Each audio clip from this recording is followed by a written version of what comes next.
Rëmbyen dhe dhunuan të miturin me armë arrestohen 2 trafikantët shqiptar në Itali. 2 shqiptar të moshave 34 dhe 22 vjeç kanë rënë në prangat e policisë italiane të akuzuar rëmbim në bashkëpunim dhe plagosje të një të mituri 17 vjeçar. Mediat italiane raportojnë se ngjarja ka ndodhur vitin e kaluar. Denoncimi është bërë nga i mituri për faktet plagosjes personale dhe rëmbimit.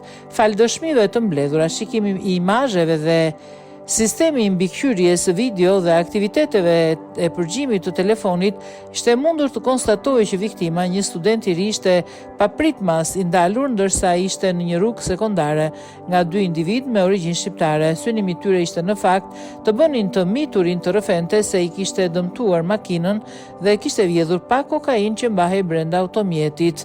Karabinierët në momentin e ekzekutimit të masës së sigurimit në shtëpi dhe njërit prej të dyshuarve kanë gjetur afërsisht 250 gram kokainë dhe 5.000 euro para të gatshme. Pas ekzekutimit të masës së sigurimit, 2 personat me urdhër të autoritetit gjyqësor përgjegjës u dërguan në burgun San Vittore në Milano.